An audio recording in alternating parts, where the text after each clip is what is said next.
Hello, Assalamualaikum guys. My name is Hamis and I'm again here with an amazing video. अच्छा, इस video के अंदर मैं आज बताऊंगा कि अगर आपको फिल्म मेकर बनना है and if you don't know anything about it, आप बिल्कुल नए हैं इसमें और आपको किसी चीज़ का आइडिया नहीं है, तो this is the video for you. और अगर आपको लगता है, अगर आपको कोई ऐसा दोस्त है जो बनाना चाहता है फिल्म्स और उसके पास कोई रिसोर्सेज नहीं है और कोई भी उसको आइडिया नहीं है कि क्या करना है, तो दिस इज़ फॉर यू। सबसे पहले तो आपको इस स्टेप को फॉलो करना है कि अपने अराउंड, अपने आसपास ऐसी चीज़ें देखनी है जो आपको फैसिनेट करती हैं। वो कुछ भी हो सकते हैं, कोई लोकेशन हो सकती है, कोई प्रॉप्स हो सकते हैं, कुछ भी, कोई कैरेक्टर हो सकता है, कोई ऐसा बंदा हो सकता है जो आपको बहुत फैसिनेट करता है। तो ये सारी चीज़ें आप एक जगह लिख लें और उस चीज़ को आप पूरा लिख कर एक ऐसी चीज़ क्रिएट करने की कोशिश करें उससे इन्फ्लुएंस होके जो एक स्टोरी फॉर्म में आए। अब आप पूछेंगे स्टोरी कैसे बनती है? स्टोरी बनाने का एक बहुत सिंपल तरीका है जो मैं बिगनर्स के लिए बताना चाहूँगा। आपको जो प्रोटैगनिस्ट होगा, हीरो होगा, उसका एक गोल होना चाहिए और उसके बाद उस गोल को लेके उसका एक कॉन्फ्लिक्ट होना चाहिए। That's it. उससे ज़्यादा आप मत सोचें। 3x स्ट्रक्चर लोग बोलेंगे, आपको बोलेंगे कि एक एरिस्टोटल ने एक चीज़ लॉन्च करी है, एक इसने की है, हार्मन थ्योरी, एक कैरेक्टर्स आर्क है। कोई चीज़ अभी नहीं आपको सुननी है। आपको सिर्फ एक गोल रखना है अपने प्रोटैगनिस्ट का और उसका एक कॉन्फ्लिक्ट रखना है और वहाँ से फिर आप अपने रिसोर्सेज को फाइंड आउट करें कि आप इसके अंदर आप कैसे स्टोरी फॉर्मेट कर सकते हैं, क्योंकि स्क्रीन प्ले जो है वो सबसे इंपॉर्टेंट पार्ट है आपके फिल्म के लिए।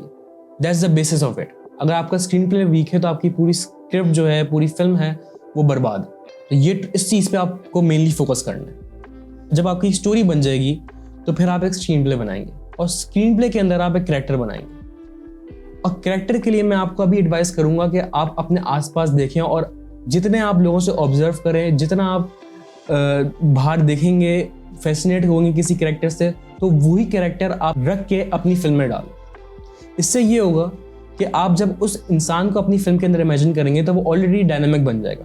उसके अंदर ना आपको कोई चीज़ें क्रिएट करनी पड़ेंगी क्योंकि वो ऑलरेडी एक रियल इंसान है जिसको आप अपने फिल्म में पेश करने वाले हैं। अच्छा, स्टोरी के लिए सटल होना बहुत ज़रूरी है क्योंकि आप एक ग्रैंड तरीके से बता नहीं सकते। इसकी एक अच्छी एग्जांपल मैं ये दूंगा कि if you want to show destruction of war, तो आप एक ग्रैंड चीज़ दिखाने के बजाय आप एक सटल तरीके से इस तरीके से बता सकते हैं कि बच्चे का सॉक्स रोड पे पड़ा हुआ है, गंद फैली हुई और वो सॉक्स बर्न है आधा। इससे ये डिपिक्ट हो गया और पर्सनल भी स्टोरी हो गई। तो इस तरीके से आपको अपनी स्टोरी फॉर्मेट करनी है और फिर जब आपकी स्टोरी और स्क्रीन प्ले कंप्लीट हो जाए तो फिर हम एक स्टेज पे आते हैं, उसको बोलते हैं प्री प्रोडक्शन। प्री प्रोडक्शन में आप ये करेंगे कि अपनी टीम इकट्ठी करेंगे क्योंकि film making is a collaborative art. तो जितने लोगों को आप देखते हैं जो आपके साथ पैशनेट हैं, जो चाहते हैं कि आपकी फिल्म में कंट्रीब्यूट करें, और सिर्फ उन्हीं को ऑप्शन चांस देना आपको। अगर कोई ऐसा बंदा आपकी फिल्म के अंदर आया जो कंट्रीब्यूट नहीं करना चाहता और आप उस ज़बरदस्ती उसको काम करना पड़ रहा है, तो वो आपकी फिल्म के लिए बहुत बड़ा लॉस होगा। तो आप उन्हीं को सिर्फ फिल्म के अंदर चांस दें जो असल में काम करना चाहते हैं। वो कोई भी हो सकता है और कोशिश करें कि ज़्यादा से ज़्यादा काम आप खुद करें अपनी फर्स्ट फिल्म के अंदर, क्योंकि आप कंट्रोल में रहें और आप भी वो चीज़ लर्न करें। सबसे ज़्यादा मेरे ख्याल से इंपॉर्टेंट है एसोसिएट डायरेक्टर, जो आपकी चीज़ों को मैनेज करेगा। टेक्निकल चीज़ें आप खुद भी कर सकते हैं। कोई कैमरा है आपके पास, फ़ोन है, कोई भी रिसोर्सेज अगर आपके पास हैं तो आप उसको यूट्यूब से सीख सकते हैं, आप DIY कर सकते हैं। बहुत सारी चीज़ें हैं कि खुद भी आप ऑपरेट कर सकते हैं, मगर एसोसिएट डायरेक्टर आपके लिए चीज़ें मैनेज कर देगा जो आपको उस तरफ ध्यान नहीं देना पड़ेगा और आप क्रिएटिवली उस काम के अंदर, फिल्म के अंदर इन्वॉल्व हो सकते हैं। DIY से मेरा मतलब है कि आप ऐसी चीज़ें देखें जो बहुत ज़्यादा एक टेक्निकल चीज़ें और महंगी चीज़ें बहुत इजीली आप खुद क्रिएट करके बना सकते हैं। फॉर एग्जांपल, आप यूज़ कर सकते हैं स्टेडी कैम और वो भी आप क्रिएट कर सकते हैं खुद से। और फिर you can shoot in natural light without any lights. बस आप शेप करना अगर सीख जाएँ, और इंटरनेट से, अगर इंटरनेट पे सब कुछ है, मैं भी आपको इंटरनेट पे ही बता रहा हूँ, तो यूट्यूब पे आप अगर 10-12 दिन भी दें सिर्फ लाइटिंग सीखने के लिए और natural light, without any light, I can guarantee you कि आप एक सिनेमैटिक वीडियो बना सकते हैं। तो ये चीज़ आप फॉलो करें तो आपको कंप्लीटली लाइट की ज़रूरत नहीं होगी। अगर आप ग्रैंड इमेज दिखाना चाहते हैं तो आप अपनी सिटी का लैंडस्केप दे सकते हैं। That will create a grandness in your scene, या किसी सेलिब्रेशन, किसी फेस्टिवल को आप फॉलो कर सकते हैं। जैसे कि अनुराग कश्यप मोस्टली करता है, एक फेस्टिवल वाले दिन अपनी शूट रखता है जो फिल्म को एक ग्रैंड लुक देती है। और अगर आपके पास बजट लो है तो आपको either you have to beg, borrow और steal. And that you have to do, क्योंकि अगर आपके पास बजट नहीं है, आपको कोई ना कोई चीज़ चाहिए, तो आपको ये चीज़ें करनी पड़ेंगी। हाँ, इसमें बहुत ज़्यादा एक स्ट्रेसफुल माहौल रहता है, आपको पैनिक अटैक्स आ सकते हैं, but you have to make yourself calm, क्योंकि कोई चीज़ अकॉर्डिंग टू प्लान नहीं होगी। मैं अभी से आपको बताता हूँ, हर चीज़ वैसी होगी जैसे आपने प्लान नहीं करी थी। तो इसके लिए आपको प्रिपेयर्ड रहना है और आपको वो ऑप्शंस ओपन रखने हैं अपने लिए कि मैं डिफरेंट क्या कर सकता हूँ अगर मेरी ये चीज़ चली गई।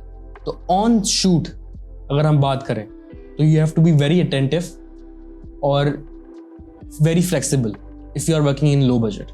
स्क्रीन प्ले के बाद जो सबसे इंपॉर्टेंट पार्ट मुझे लगता है वो है एक्टिंग। अगर एक्टर्स आपके अच्छे हैं तो आपका आधा काम वही होगा, and if you are casted the right actors. और मैं आपको बताता हूँ कि राइट एक्टर किस तरीके से कास्ट किए जा सकते हैं एक लो बजट फिल्म के अंदर। If you are seeing your friend, family, anyone जो कोई कॉन्फिडेंट इंसान है, जो इजीली लोगों के साथ बातें कर सकता है, कैमरे से बात कर सकता है और दिखने में एक कैरेक्टर की तरह है।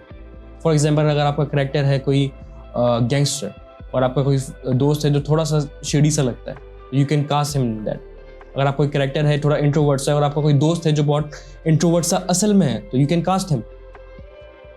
तो आप वैसे ही लोग कास्ट करें जो रियल लाइफ में भी उसी तरीके से उनका बॉडी लैंग्वेज है जो आप फिल्म के अंदर चाह रहे हैं, या पर्सनैलिटी वैसी है।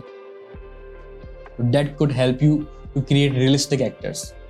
और अपनी फिल्म को थोड़ा सा ओपन टू इम्प्रोवाइजेशन रखें थोड़ा सा, क्योंकि वो खुद रॉ एक्टर्स होंगे तो उनको इम्प्रोवाइजेशन हेल्प करेगी, ना कि उनको एक बाउंड करेगी चीज़। Although nothing will go according to plan, but आपको प्रिपेयर्ड रहना है। अपनी सारी प्रिपरेशन स्टोरी बोर्ड कर लें तो बहुत अच्छा है और हर चीज़ डिसाइडेड हो, बट अगर वहाँ पे चेंज हो रहा हो तो you can work with flexibility. ये चीज़ अपने माइंडसेट के अंदर बना लें बात।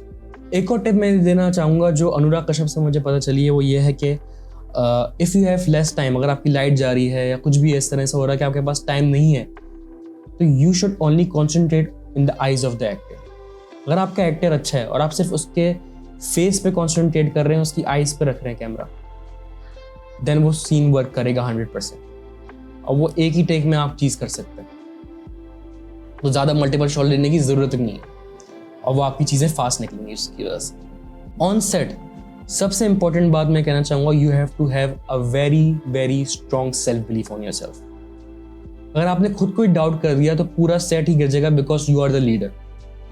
तो you have to be very confident in film making, क्योंकि आप सबको लीड कर रही हैं। You have to be a good leader. अगर आपको कोई चीज़ समझ नहीं भी आ रही है तो आपको ऐसे एक्ट आउट करना है कि आपको सारी चीज़ें पता है, ताकि आपकी टीम आप पे ओवर पावर ना कर जाए, जब वो भी गिर जाएगी अगर इफ यू आप होप हार जाए उस वक्त। तो you have to be always positive and be overpowering. इसका मतलब ये नहीं है कि you have to be aggressive, you just have to be dominant. अब हम आते हैं अपनी थर्ड पार्ट ऑफ प्रोडक्शन पे, जिसको कहते हैं पोस्ट प्रोडक्शन। वो है main editing. Editing is where the film is actually made. ये कहा जाता है कि राइटिंग के बाद एडिटिंग ऐसी जगह है जहां असल में फिल्म बनाई जा सकती है। तो यहाँ पे सबसे ज़्यादा इंपॉर्टेंट है कि पेसिंग फिल्म की किस तरीके से हो रही है। इसका मतलब ये है कि स्ट्रक्चर अपने दिमाग से अगर आप निकाल दें कुछ टाइम के लिए, मगर हर चीज़ का एक कॉज एंड इफेक्ट होना चाहिए, और वो चीज़ एक कॉज एंड इफेक्ट पे अगर एक प्रॉपर तरीके से टाइमिंग पे जाएगी तो that will make your film engaging.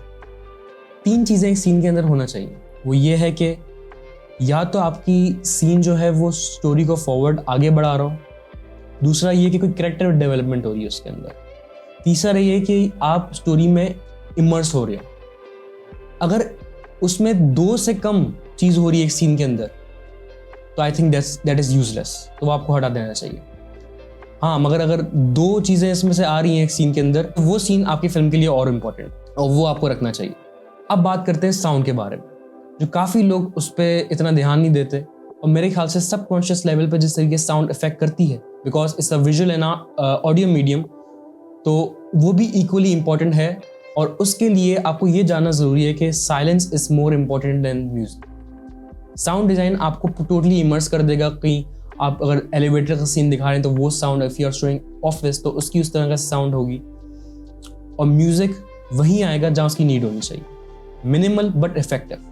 आप different world global music use कर सकते हैं, आप अलग अलग दुनिया के कोनों से म्यूज़िक उठा सकते हैं, अरेबिक म्यूज़िक का यूज़ कर सकते हैं, आप स्पेनिश म्यूज़िक का यूज़ कर सकते हैं, आप ओपेरा यूज़ कर सकते हैं। तो ये आपकी फिल्म को एक डायनामिक व्यू देगा। मगर हाँ, आपको इस चीज़ का ध्यान रखना पड़ेगा कि वो थीम से डिफरेंट ना हो, एंड वो म्यूजिकल सेंस मेरे ख्याल से बहुत इंपॉर्टेंट है एक अच्छे फिल्म मेकर का होना। तो दैट्स इट फ्रॉम मी। अगर आपको और कोई चीज़ बतानी हो मुझे, you can write down this in comment. आप इसको प्लीज़ सब्सक्राइब करें, शेयर करें अपने फेलो फिल्म मेकर्स के साथ, और आप लोग मुझे प्लीज़ बताएं कि और किस तरह की वीडियो आप लोग देखना पसंद करेंगे। And I will be back soon. Thank you, अल्लाह हाफिज़, टेक केयर।